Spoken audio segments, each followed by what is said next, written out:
Hello, and welcome to the third episode of Time Travel Art Show. I'm Austin, your host yet again, and I most likely will be next time too. If you remember in the last episode, we spoke about Leonardo da Vinci, the man of many talents who painted the Mona Lisa and inspired the modern tank. We covered his life from 1452 in Anchiano all the way to his death in 1519, learning how he grew to be the famous artist we learn about today in history classes across the country and world today. However, today we aren't moving that much forward in time, really much at all. Today we're going to be covering Leonardo's fierce rival, and the one he competed with for the title of Renaissance man, Michelangelo. Michelangelo is a man who needs no introduction.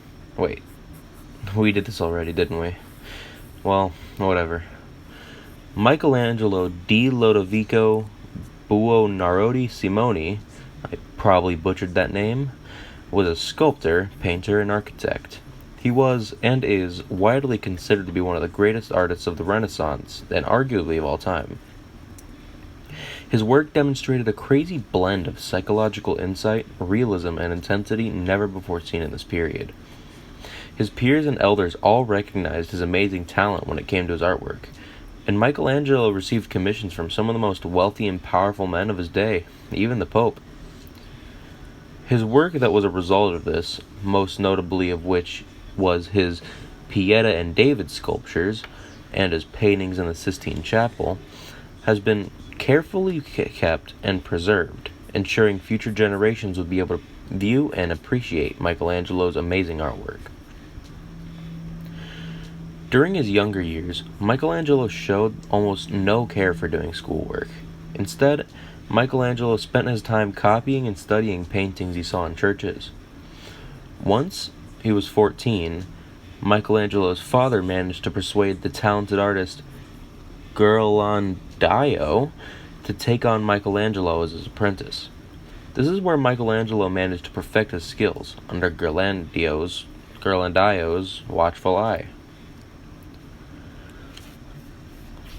Then, on one fateful day, Lorenzo de' Medici, who was the current ruler of Florence at the time, asked Ghirlandaio to send his two best artists to a humanist academy.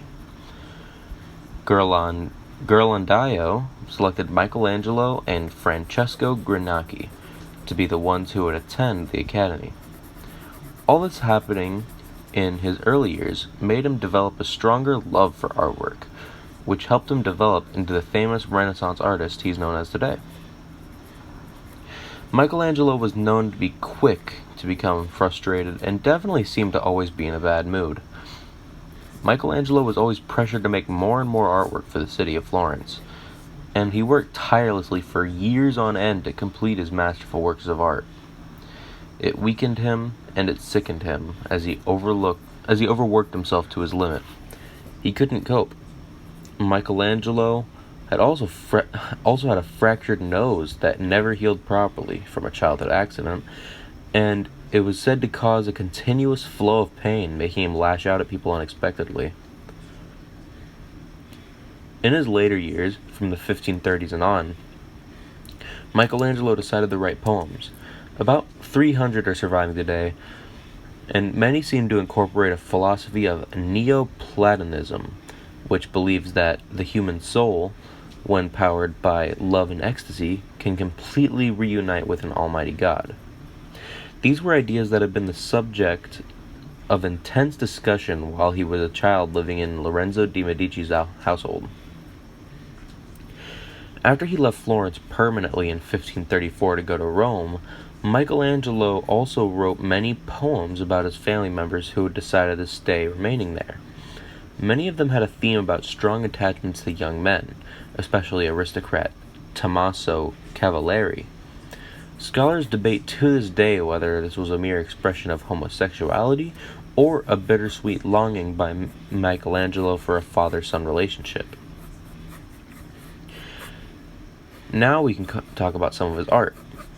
A couple of Michelangelo's most well-known pieces of art are the Statue of David, a huge 17-foot, statue of David, chiseled and carved out of marble, and a painting called The Last Judgment.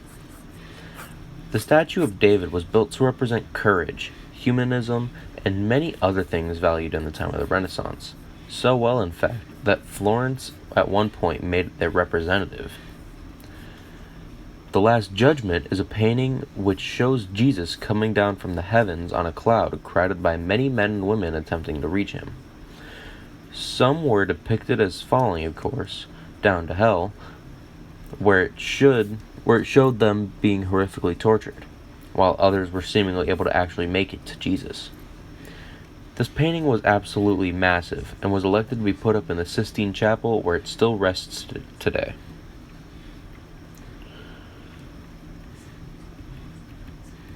As Michelangelo got older, he became increasingly frail. Because of this, he began to work less on sculptures and more on architectural designs and religious drawings. Michelangelo worked on these intensely personal pieces tenaciously, although he left most of them unfinished. Their rough and unfinished states may be partially intentional, and they are certainly more emotionally expressive because of this roughness.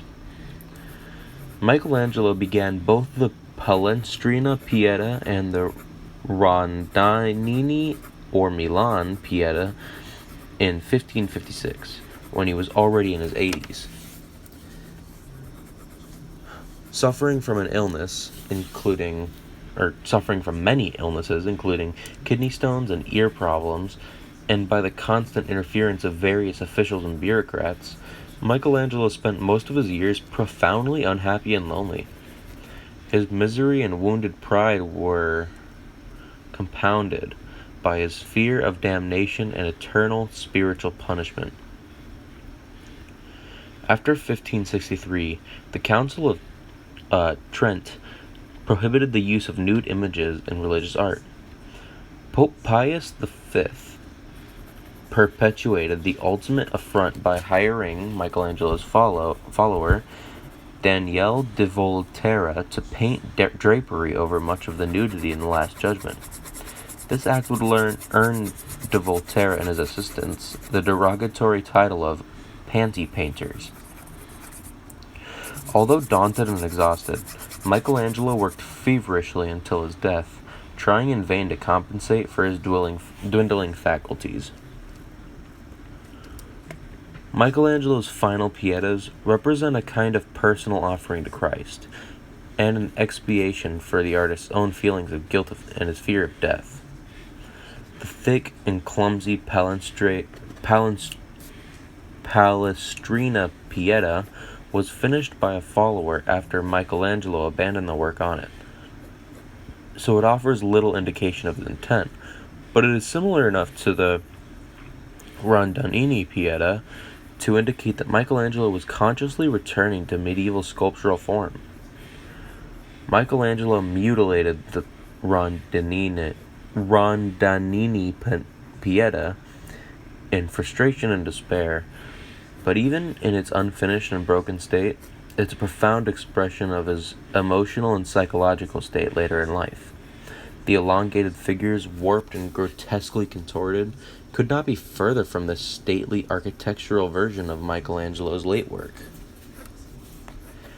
In 1564, Michelangelo suddenly became very ill and died 2 days later on February 14th, with very close friends, including Tommaso de Cavalieri by his bed. Although Pope Pius V ordered that Michelangelo's body be buried in Rome in St. Peter's, Michelangelo's nephew, Leonardo, brought the corpse back to Florence, where it was buried in Santa Croce in March. In July, huge crowds gathered to attend an enormous commemorative service for the Divine Master held in San Lorenzo. And there you have it, folks. The story of the Renaissance man. Got a bit sad and wordy at the end there, but at least his fame lives on, so that's a plus, I guess. I've started to like the Renaissance theme I've been going with, so if you tune in for the next episode, we'll either be covering Raphael or Donatello. I'm hoping to get all 4 Ninja Turtles. Anyways, I have been Austin. I will be Austin. And this has been the Time Travel Art Show. Thank you for watching.